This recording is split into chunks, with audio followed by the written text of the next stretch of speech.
Hello everybody and welcome to the UK and Ireland Radical Race Series Season 4 Round 5 here at the brilliant Imola. My name is Jack Oliphant and I've been joined alongside me as per usual in the virtual commentary box by Ed May. Ed, how the devil are you? I am doing brilliantly, thank you very much. I'm excited to be here at the Autodromo Internazionale Enzo e Dino Ferrari, better known as Imola, isn't it? And we've seen excellent battles here in iRacing in the various championships I know we've covered together, and this one is set to be a cracker as well. Radicals all out there on the track now, fighting for position up and down. They'll make their way, of course, into the first chicane. Tamburello, Villeneuve, Tosa up towards Piratella, then down, plunging through the depths of Acqua Minerale before rising up the hill once more into Variante Alta. The two Ravazzas then follow, and a run down the Variante Bassa is, well, a complete lap of the circuit, but it makes it sound easy when I rephrase it of just each of the corners, but every single area of this track demands a little bit more of the drivers in different elements. You've got fast corners, slow corners, quick chicanes as well. You have to be on the top of your game to really get the lap out here, which unfortunately Mark Langford has found the difficulties of Tosa just getting on the power a little bit too early.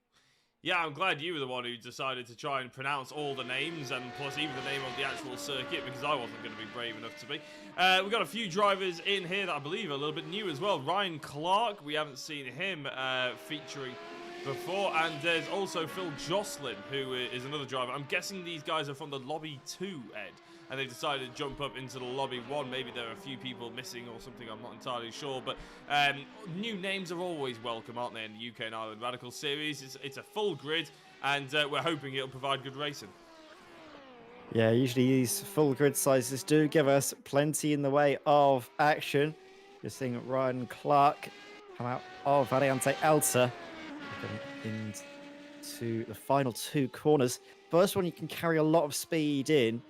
It's quite deceptive, really. The elevation change means that it is a little bit easier, though, to do exactly that. It's so difficult to get the car stopped in time because you're fighting against gravity. The brakes struggling to stop the car as you plunge down into the first of the two final corners. Second one as well, you need to really maximize your exit because you've got this long start finish straight. We come up into the first chicane, Tamburello. Yeah, exactly that. A couple of drivers that were just their outlaps, of course. We do have flying laps to come, and if anybody is new to Radical Racing, then you might expect them to be out there for the full 10 minutes, but to be honest, they only have about 3 flying laps. So once they've done their 3 flying laps, whether that takes them 6 minutes or 10 minutes, that's it. They're done, and they just sit around for another 4 minutes, hoping that their times don't get beaten by another driver. Simon Edwards, a good couple of rounds that he's been coming out of them recently. He's one of the drivers to be keeping an eye on. I will try and get the championship standings up so I can at least run you through them vocally, even if I can't show you them as well. Dominic Lange, Webb, always a good driver to be keeping an eye on. Very entertaining. Not always had the look, but certainly one who'll be right at the front end of the field. And Stuart Matthews, he's always a driver that we're expecting to see. And by looks, I don't know if that's a new livery there, Ed. We haven't seen it before, but it's he stands out, put it that way. Yeah, he does. Stuart Matthews, very bright and clear to see. I'm not sure if that is a new livery or not, but you're definitely not going to miss him out, especially with that nice little crash helmet as well. You can definitely see him a lot more visibly in these radicals than you would, say, in a closed cockpit GT3. That's the chance for the drivers to show their personal touch, their flair as well. Up the hill and then plunging down into Acqua Minerale. You can see just how committed drivers have to be to get the time out, sending it through, then quickly stopping it for the right-hander that rises up. Careful on the exit because it's so easy to loop the rear of the car around on the throttle. And then Variante Alta, corner where in a lot of other cars you can really monster the curves, but you have to be a little bit more delicate in these low-slung radicals. Yeah, I'm just looking for the championship results, and to be honest, they haven't updated them since the last time out, unfortunately. So I'll give you what they were. I think Simon Edwards has moved into the overall championship league because John McCutcheon didn't turn up last week. And John doesn't look like he's turned up today either. Dominic Lange Webb was sat in third. He may well have even jumped to second place in the championship. So Simon Edwards, no surprise, with 3 purple sectors that he goes top of the times at the moment by about 0.2 of a second. Stuart Matthews goes into 9th, and we're starting to see a few of these flying laps come into fruition. Simon Edwards going purple in sector 1 and 2. Well, sector 1 again, but he's equal this time for sector 2, so he's looking very strong indeed. Looking forward to seeing this. Imola, Ed, the Radicals are a hard car to drive, aren't they? What is it going to be like in these around this historic circuit? It's quite heavily angled towards downforce, isn't it? It's quite a downforce heavy circuit. We're not going to get much slipstream effect going down towards the first chicane, but it does mean that hopefully those drivers will be able to run side by side for quite a lot of this track. Well, the circuit in these championship is one where you can have a variation in the setups between the drivers. Some like a bit high speed down the start finish straight because that's where you can make most of the positions. Other drivers like a little bit more downforce to guide them through the corners. We're going to see Simon Edwards now on a flying lap. No, we're not going to go to Martin Booker, sorry. He's just going to come across the line, and what can Martin do? He set a couple purple sectors, sector 2 and 3, so this could be a very good time coming through. Sets him second fastest. We're going to go on board with him now, just to guide you through a flying lap and see if he has enough to snatch pole position right at the end. Coming into Tamburello, avoiding the sausage curves on both corners for powering it out nicely through turn 4. Careful on the exit, not to lose traction. You saw a little bit of a correction, not too much. Then into Villeneuve, sending it through, carry the momentum, slow it down for the second apex right-hander, and then power out nicely using the exit curb. Hard onto the brakes into Tosa, aiming for a later apex. Straighten the car out nice and early, get on the power as well on the exit curve. This is a good lap so far from Martin Booker, but coming into Piratella, you just come over the crest, then you've got to quickly turn it in. Runs a little bit wide of the apex, does Martin. That's going to slow him down a touch. Might mean that pole position is going to be a lot of a harder task, but you can make up the gains into Akmarai, sending it through the corners, up the hill. That was a quick run through there. Could have maybe carried a bit more speed through the second part, but still good enough. Then Harden breaks out the 50-meter board. Really monstering the curbs here. He trusts the car, but it slows him down the exit. Has to wait for the car to settle before getting on the loud pedal and plunging down the hill into the final 2 Ravazzas. Pick your braking point just as the corner starts to straighten up. You turn it in, slow it down, turn it in a second time, really avoiding the inside curb because that can give you a slowdown. On the outside curb, they're using all of the track. Simon Edwards has gone faster, but can Martin Booker answer back? He set personal bests, sector 1, 2, 4 and 5. And it's an improvement, but not enough. Martin Booker stays P2. Yeah, according to my timing tab, he actually purpled sector 2 and 3, but his sector 1 just was about a 10th off Simon Edwards, which is really gutting for him. Michael LeMay in 11th place comes across the line, stays there by only 0.004 of a second, with Phil Glover just about slotting in behind him as Richard Brown goes into 10th now. So, and Dominic Lange Webb, now where was he all of qualifying? So where is he still, to be honest, because he's only done 2 laps out of the 3, so this will be another flyer by Dominic Lange Webb, and he'll be hoping to improve.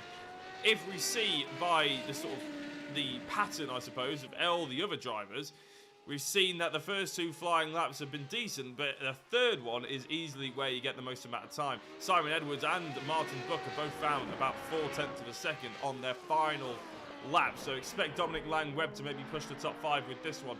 Going through the first sector, he's already green in sector 1, and I tell you what though, it's not as quick as the likes of Martin Booker and especially Simon Edwards. He's absolutely flying through that sector. His second is about 0.2 off as well, so I don't think Dominic Lange Webb is going to be able to really push the top 5 here, Ed, which is a bit surprising considering where we normally see him.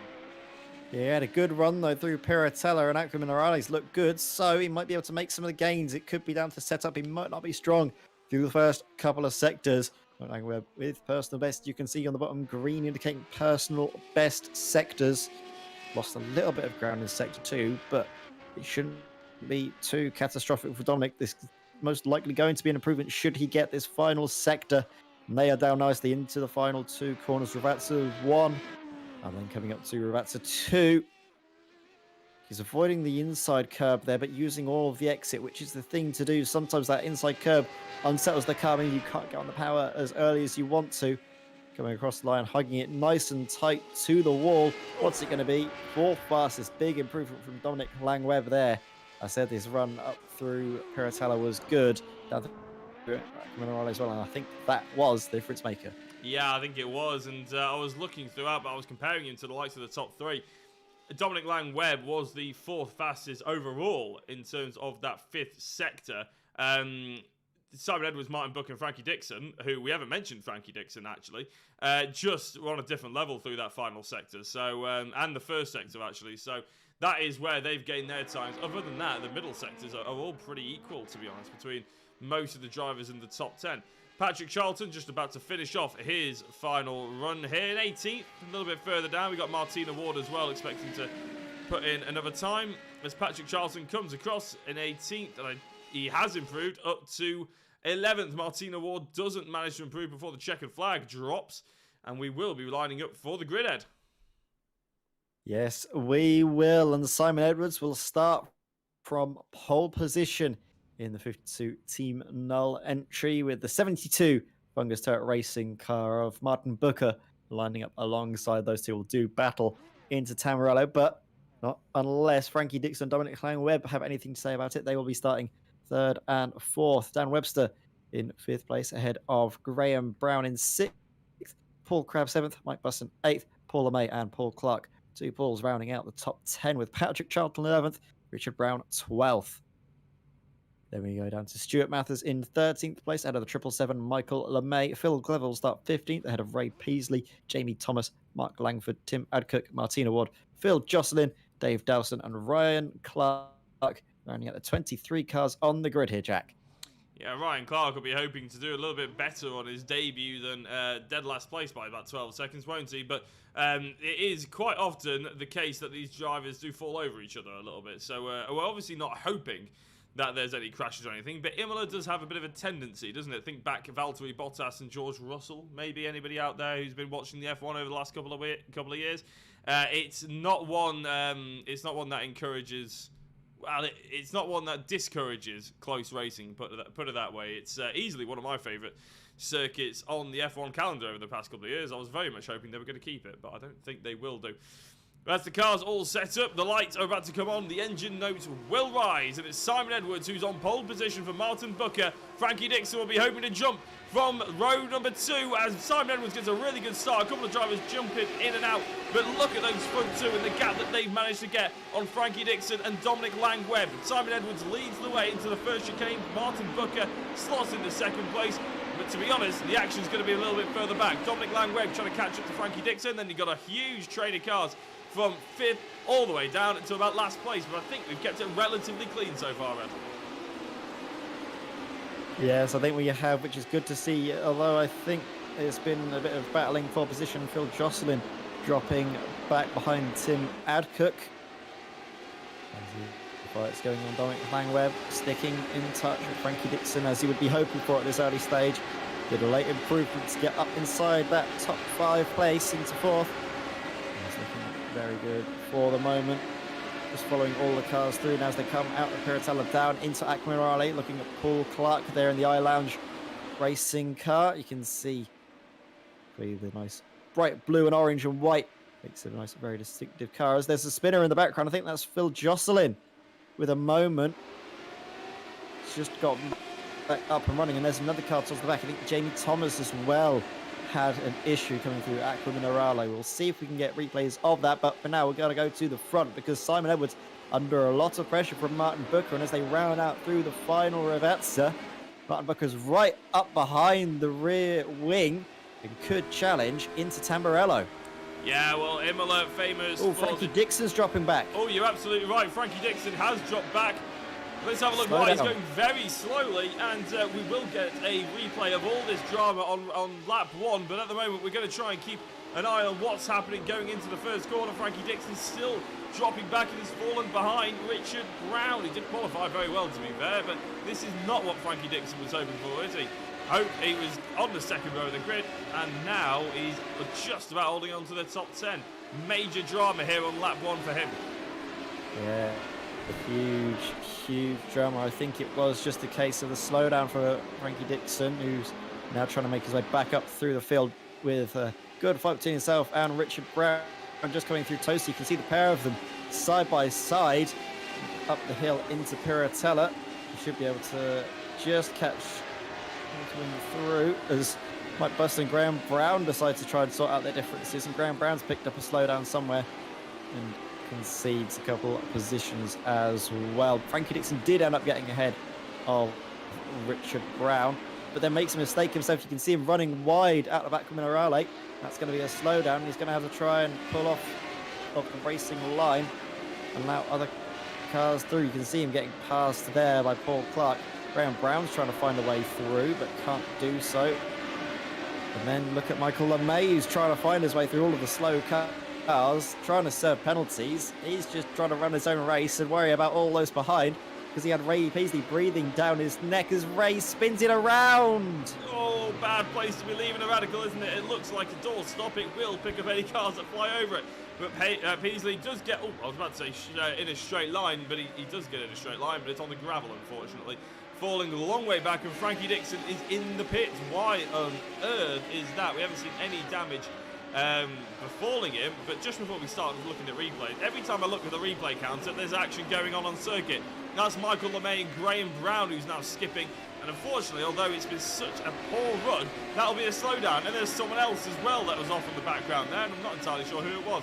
Maybe Michael LeMay? No, Michael LeMay actually has just been overtaken by Dan Webster. It's so hard to keep up with all these Radicals. They're just absolutely flying left, right and centre, aren't they? Oh my word, this is, well, what you'd expect, I think, isn't it, from Radicals racing at Imola. Following goes to Michael LeMay, trying to find a way through on Dan Webster, who has just a bit of rear end damage. You can see there a little bit is what we saw some drivers having to suffer with last time out, really losing out. However, it doesn't seem to be the case for Dan Webster. In fact, he's actually building a margin back up to Michael LeMay. So we're going to see how this materialises at other tracks, such as Sebring actually. And we saw drivers suffer from damage. This time, it doesn't seem to be the case here at Imola, as Mark Langford does a very nice committed move down the inside of Tim Adcock up into Variante Alta. Yeah, so we're going to shoot back to lap 1, which feels like ages ago now, but it also feels like no time at all. We said Phil Jocelyn had a bit of an off. This is how, that's a spinner. That may have been Jamie Thomas, who unfortunately had the spin. That forced Phil Jocelyn off somewhat. Then Stuart Matthews had an off as well. This may have been something to do with the same collision. Actually, a little bit late. We don't actually see how that one started, but then Stuart Matthews had another crash. Looking further back, just got the braking zone wrong, goes into the gravel, and then all of a sudden we start to see the big headlines. Frankie Dixon started so far up, then just runs wide, runs very far wide, and that'll be where he gets the slowdown head, isn't it? Because all of a sudden everybody's going to start going past him. Actually, no, it's not. He's just running wide left, right, and centre. He's got damage on the back of that car, and I'm not sure where he got the slowdown, if he even got one at all, or if he's just having to slow down because he's just flying off. Yeah, it's all coming together as well, isn't it, into Variante Alta. You see the cars dicing opposition. Here's a replay of Ray Peasley. Just sends it a little bit too much in and loses control. But who was that who had to take evasive action? Gets out of it very, very late. Sees it all happening. Phil Glover. Phil Glover, but does Phil keep it out of the wall? Because he did come through at a rate of knots. Let's see. We just missed him out of shot. You know what? He does. That's very good awareness from Phil Glover. You can see on board just how quickly all of that transpired in front of him. You'll be able to just find how much you have to be really switched on to avoid contact in that scenario. Yeah, and we'll go back to the live action now because there is a fighting between Tim Adcock and look at that. That's Phil Jocelyn finding the absolute limits and drifting it nicely in conjunction with the wall. Unfortunately, the drift competition isn't until tomorrow night here at Imola. So Phil Jocelyn's turned up maybe one day too early. That's maybe why he's new to the series. Richard Brown and Paul Clark going side by side going into the first chicane. Looks like Paul Clark's got the better of him just there. However, the story right at the front is between Paul Crabb, who's done very well over recent weeks, against Dominic Lange Webb. I think if you remember back, Ed, to Spa, Paul Crabb absolutely flying there, didn't he? I think he ended up with a podium position because they were jostling so much at the front of the field, and that's not a pun on Phil Jocelyn. That is, although I really wish that I'd actually used that just before. But either way, I was thinking of jumping in, but I didn't want to interrupt your flow. That was on my mind, and I was about to come in, so you ruin it, Jack. I know. I was going to say I've just let probably the best pun on the grid go there, haven't I? Just like accidentally doing it. Anyway, Paul Crabb, Dominic Lange, Webb heating up. Oh, it's really starting to get a bit spicy, Jack. Spicy indeed. See on the track here at Imola, and Simon Edwards is actually under a little bit of pressure from Martin Booker, who's closing the gap down as well. So the front two battling, and the battle for third as well. Keep your eyes on the fight. Keep your eyes behind you, Dominic Lange, Webb, because Paul Crabb is closing in on the start-finish straight coming into Variante Tamburello. On board with Paul Crabb, great shot just at the closing speed. But how much is Paul willing to send it into the first chicane? Not much, it seems. Maybe instead thinking about later moves, but gets a little bit too squirrely over the sausage curbs. Nearly loses control of the car on the grass at the exit. Well held by Paul Crabb, but he's got a bit to try and gain back now.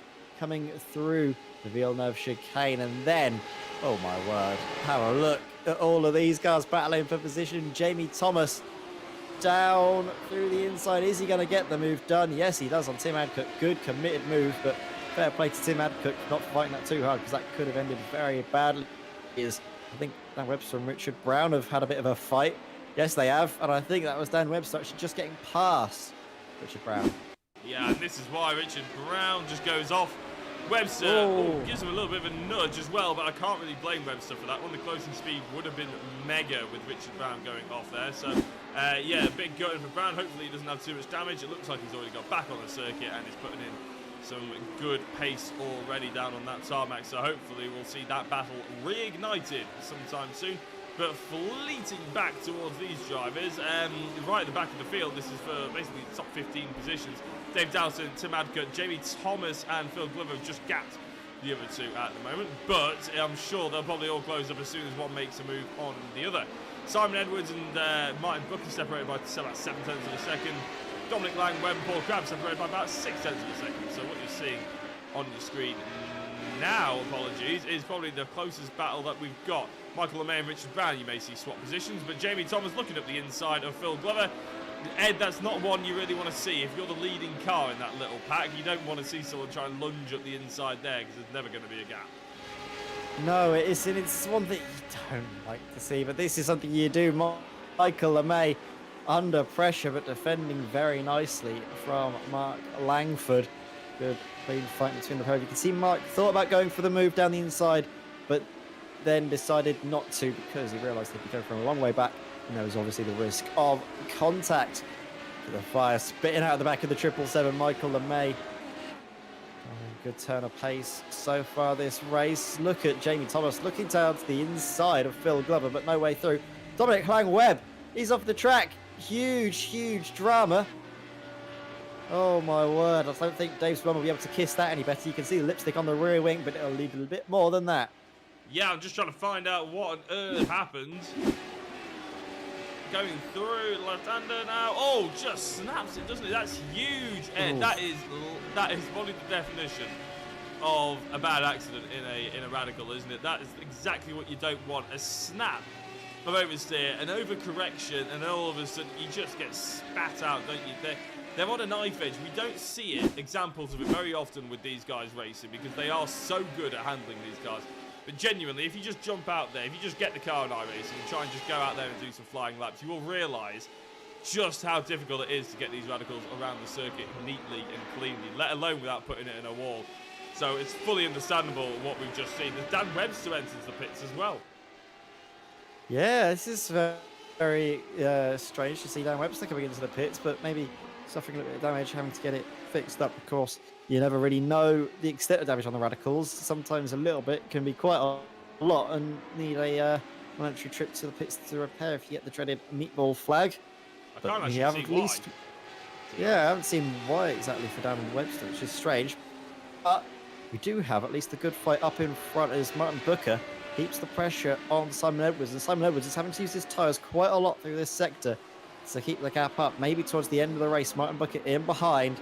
able to look after the car just that touch more, and in with a chance of snatching the race victory right at the death, like we saw new at Spa, if I remember rightly. Oh, no, you're not like that, because he loops it around nearly. No, he doesn't, catches it on the brakes, locks it up, keeps the car trajectory stable, but he's dropped back a little bit too much, and I think that is the race lead vanishing off 3 seconds down the road. Simon Edwards, very grateful to see Martin Booker that little bit smaller now in his rearview mirror. Yeah, just over halfway done on the race as well, so you really do have to feel like Martin Booker's probably lost an opportunity there, just like you said.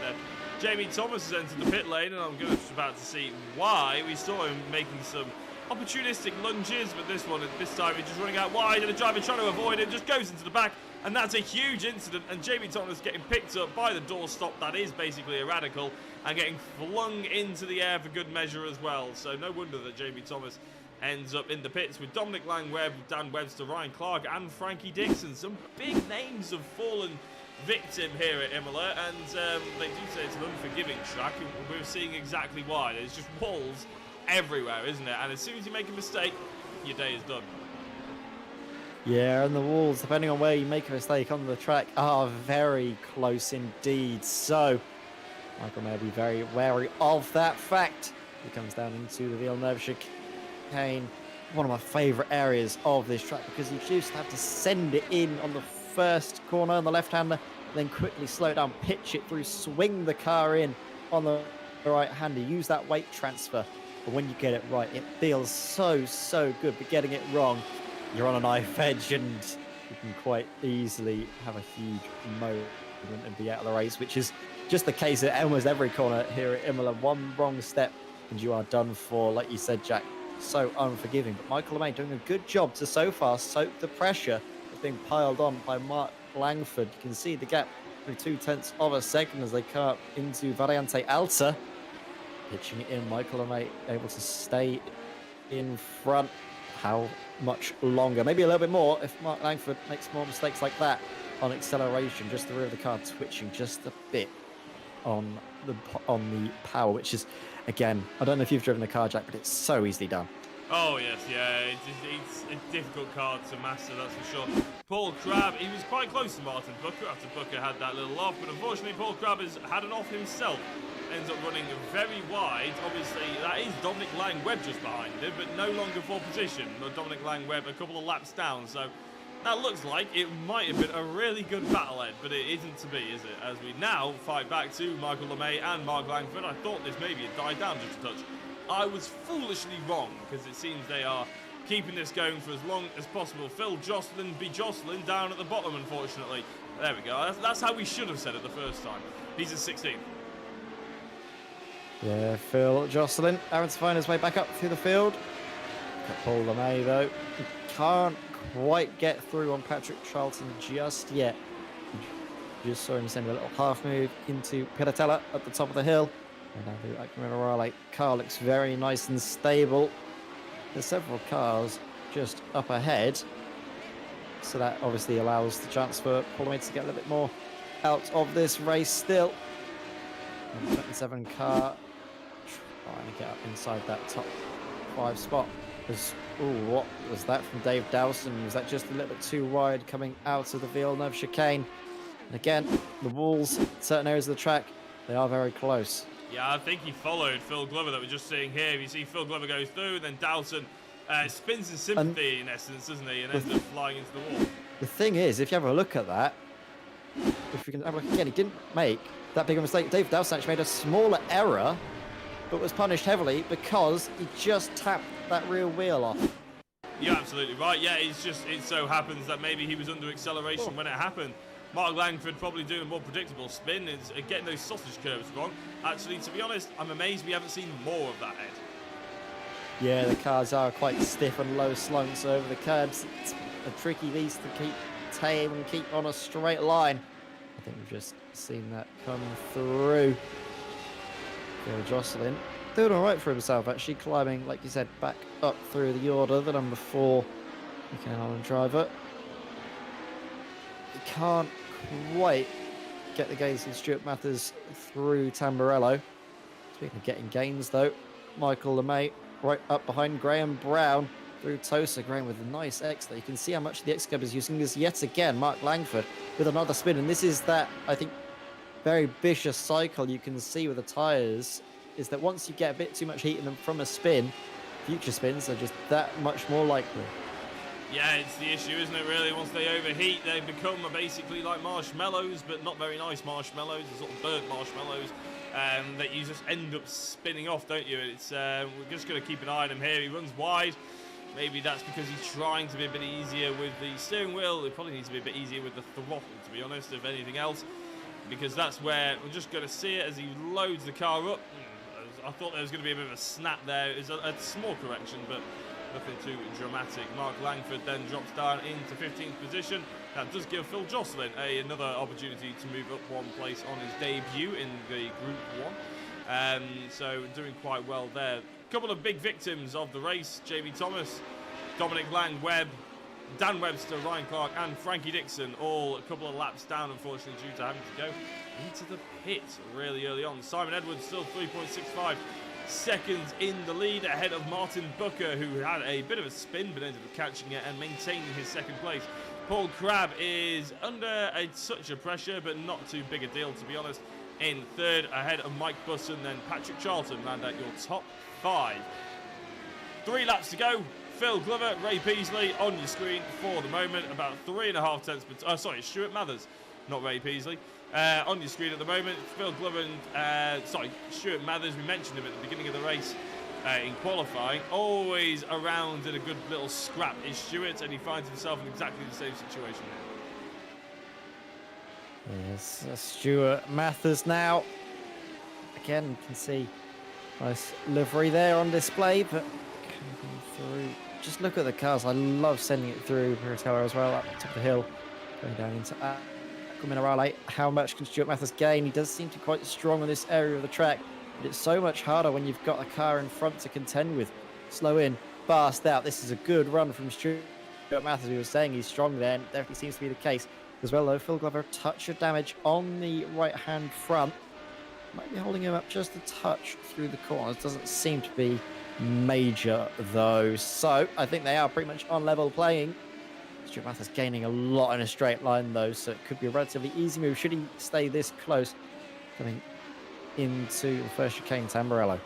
Yeah, I just realised on the back of Stuart Matthews' wing as well, I have had to Google it because I recognised it, but I didn't know where.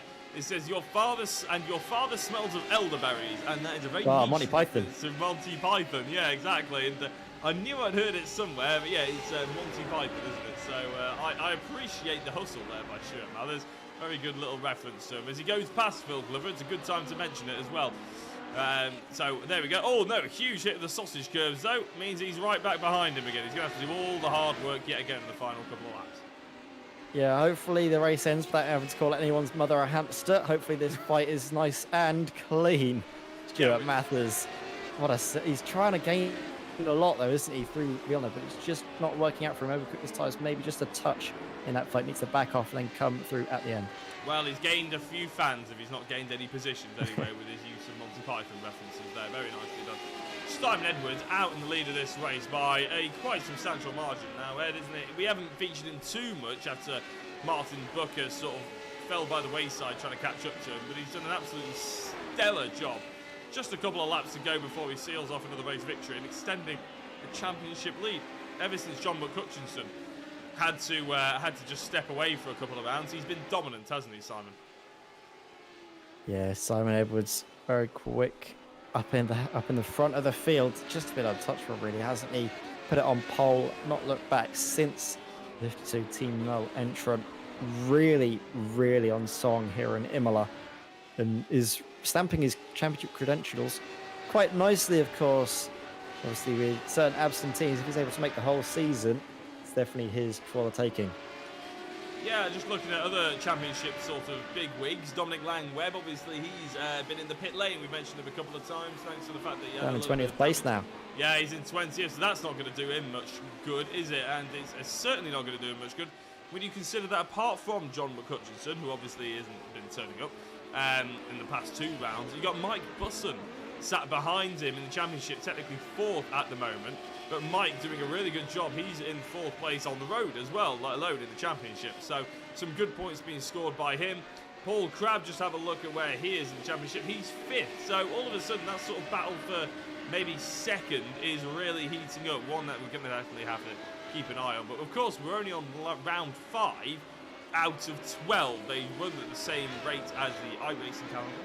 iRacing do 12 weeks where they sort of circulate the different tracks for different car championships, X, Y, Z, and if anybody's familiar with iRacing, you know how it works. If you don't, basically iRacing has a 12-week calendar as the white flag gets raised, and then on the 13th week they do a load of updates, they add some new content for everybody, and then they start the whole kit and caboodle back again. And these guys are basically following that 12-week, then a week off system. So we are on round 5. Expect to see a lot more in the coming weeks. Stuart Matthews going past Phil Glover as we're on to the last lap of the race. And I don't think Phil Glover really fought that hard, but Stuart Matthews yet again making a bit of a meal of it. Yeah, and he's struggling to get the car back on track. Oh dear, Stuart Matthews. From what was a great send, suddenly turned a little bit sour. It's now dropped back a couple of places as well. Not the end of the race I think Stuart Matthews was hoping for, but it will be the end that Simon Edwards was, because he comes up into Variante Alta. He's got Martina Ward just in front for company. I'm going to be able to put a lap on the driver in 16th place. She drops back. Simon Edwards goes up, and this will be able to cap off a great evening for Simon and extend his championship credentials following this round here at Imola.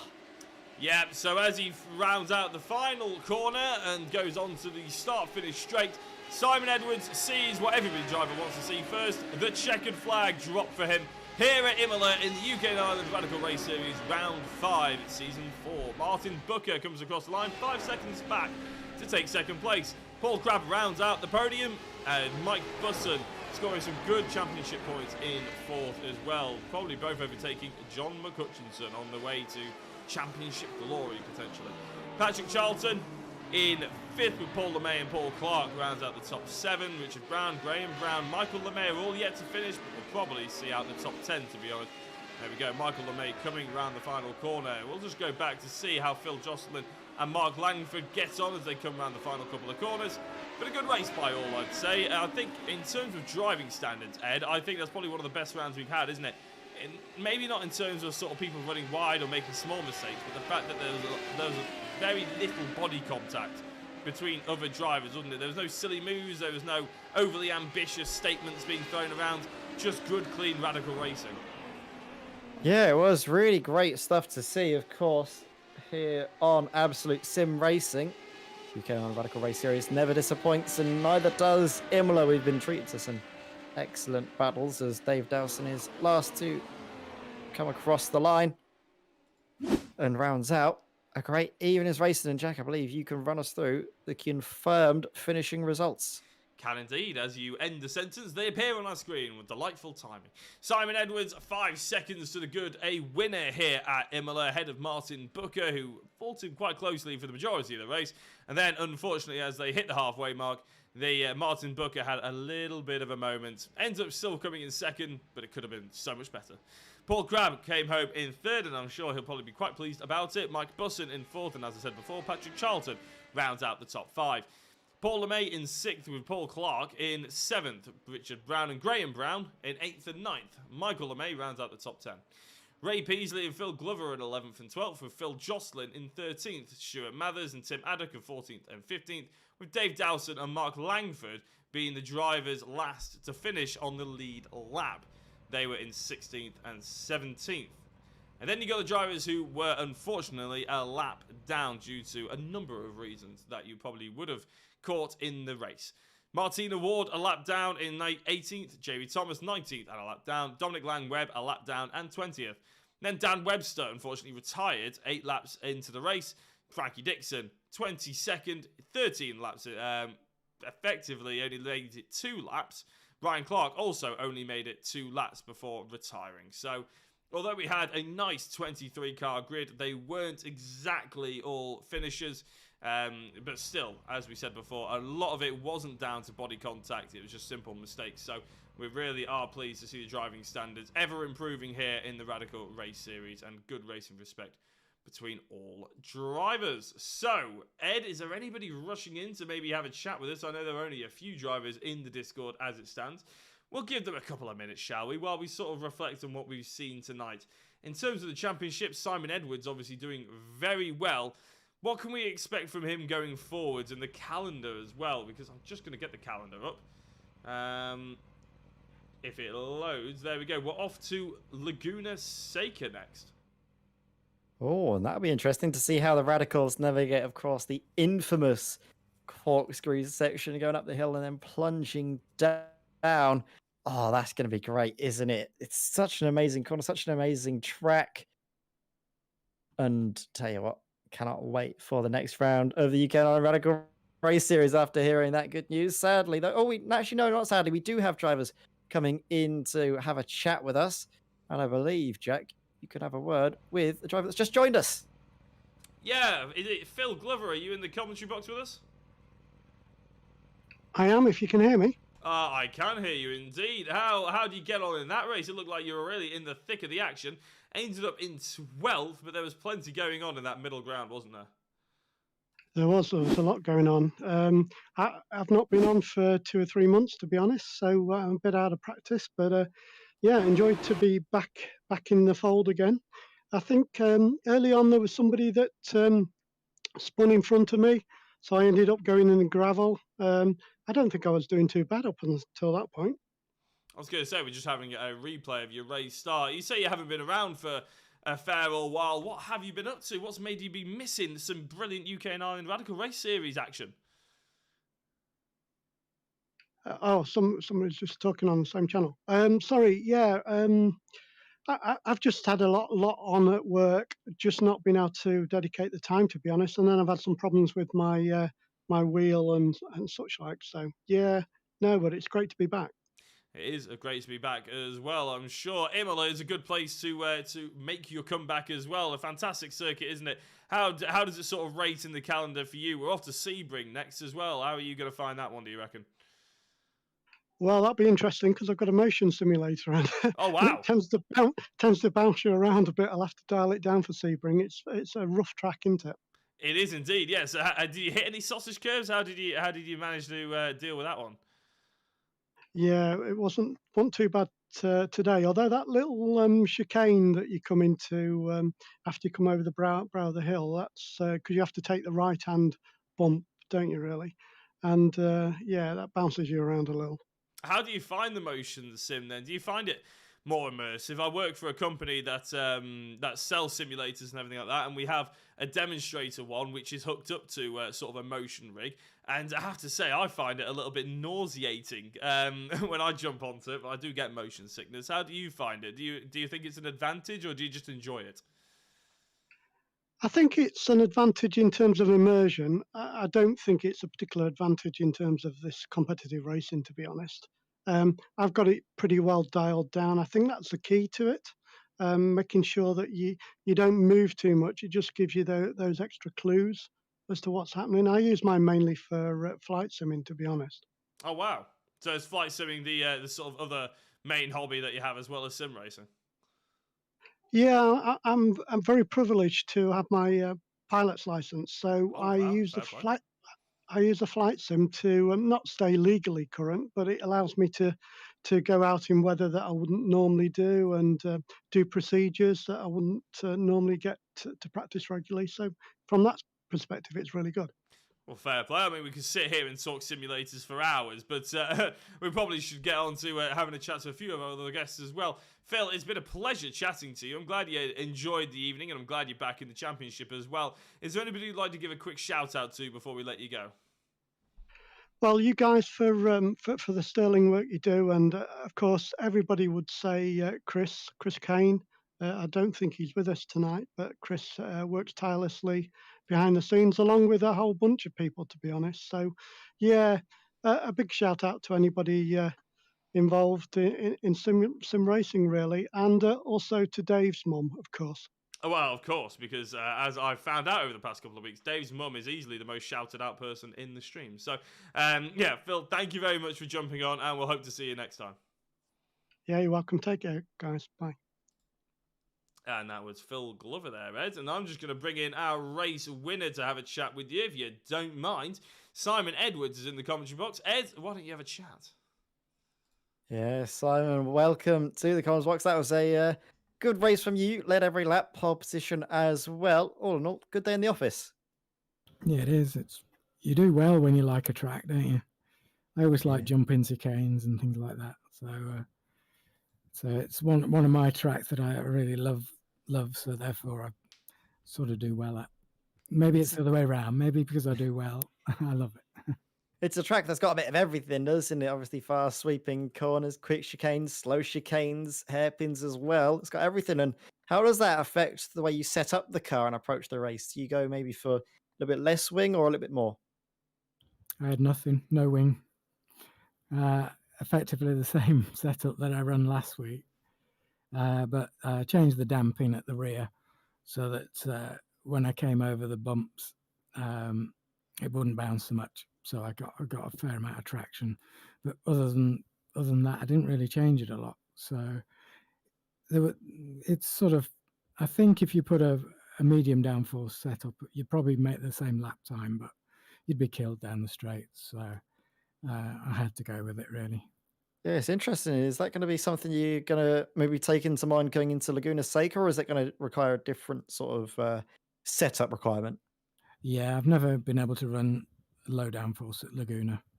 I've always ended up with dive planes and a mid wing, so I'll probably end up the same there.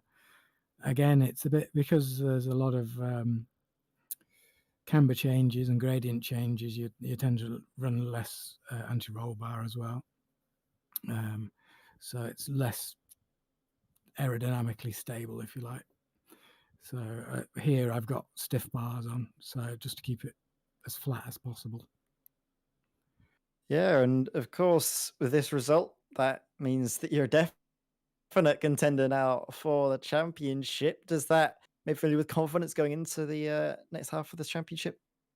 No, not at all. Not at all. John's not here. Dan had a bad day. So, I'm going to have a bad day. I might miss a race. So I'm not counting any chickens. I'm just taking it race by race. Well, we hope you'll be fighting fit and going for broke in the upcoming rounds, mate. Well, I hope to see plenty more of you, Simon. But before we say goodbye to you for tonight, is there anybody you'd like to shout out here on Absolute Sim Racing? I told him I'd do it, but I'm going to call out my local sandwich shop. So I'm going to call out the Good Food Shop in Garforth. Garforth is where Ginetta is based, by the way. That's where I work as well. Not Ginetta, but I work in Garforth. So, yeah, I just said I'd do it for a joke, and there you go. I've done it. Oh, nice. I'm sure they're very, very happy to hear that, Simon, mate. Congratulations, though, on your race victory here in Imola. Thank you. Shouting out a sandwich shop is certainly a unique one there, Ed, but I do love it. And I didn't realise he was in Garforth either. I used to actually race it. Used to work at Ginetta's in-house simulator, SimTrack. It's a small world, isn't it? It's amazing. Anyway, very quick, let's have a chat to our second place man, Martin Booker, as well, before we go off air. Martin, are you with me? I am indeed. Hello. Hello. So, a tale of two hearts, a grace of two hearts, shall we say, wasn't it, really? You were properly pushing our race winner, Simon Edwards, weren't you, for the first half of that race, and then just a little snap, an overcorrection almost, and it sort of just went a bit sideways, as did the car, shall we say. Talk us through it from your perspective. Yeah, that's all it takes. I was managing the pace behind Simon. I was quite surprised how much pace I had. We managed to sort of pull a gap on the guys behind, and I thought, right, I'm just going to sit here, keep my tyres nice and fresh, and then sort of start pushing them towards the end of the race, and then. Yeah, just a little wobble out the chicane. Took me a couple of seconds to gather it up, and then that was it. He was gone, and that's how it stayed. It was a shame. It sort of turned into a bit of a boring race after that, from my perspective, anyway.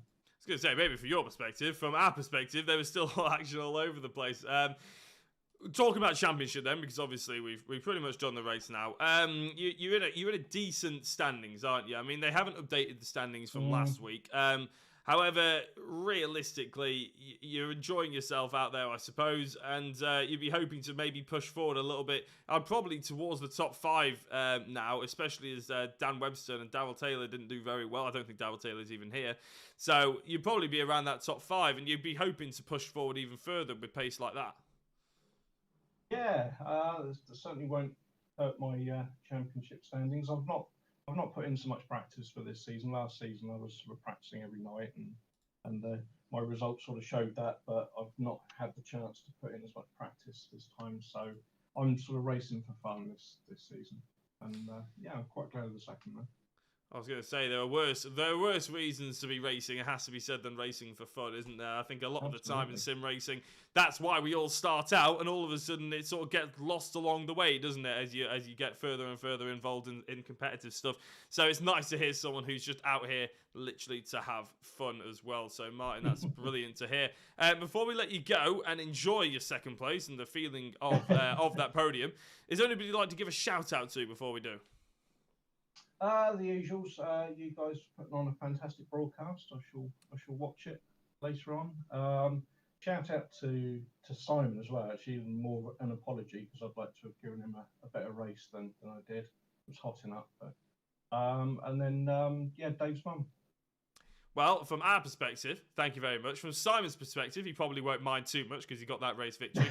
And Dave's mum is getting all the shout-outs. So, yeah, I'm sure she'll be very pleased as well. Thanks, guys. Brilliant. Thank you very much, Martin, and we'll let you go. Hope to speak to you next time. Cheers. Hello.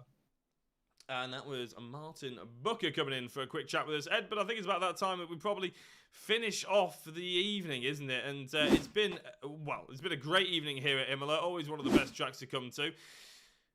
Sebring next time with the corkscrew. It's going to be fun, isn't it? Oh, it is going to be amazing. Yeah, the elevation change from turn 8 down to turn 9 at the bottom of the corkscrew. Just over 10 stories. That's going to be an amazing sight, seeing those little tiny radicals drop that depth. But I tell you what, it's one that you don't want to miss, do you? You want to stay tuned to Absolute Sim Racing for all of the action in the UK&I Radical Race series. And Jack, I'll let you round out the evening. Yeah, well, you said it very well. You don't want to miss it. So if everybody out there who has been watching, if you've liked, followed, subscribed, done whatever you wanted to do, then we are very much appreciative. Even if you stayed there, sat there and just quietly watched and judged us talking about racing in the background as well. It's been a pleasure being your host for this evening. Tune in next week at the same time on Absolute Sim Racing for more UK&I and Radical racing at Sebring, like Ed said. We'll see you later, and, well, actually, first of all, do make sure you subscribe, actually, because I just realised I've sort of minced my words quite a lot in this outro. I sort of butchered it quite badly. But basically, subscribe for more racing next week and for all the other series that ASR cover as well. We've been your hosts. Good night.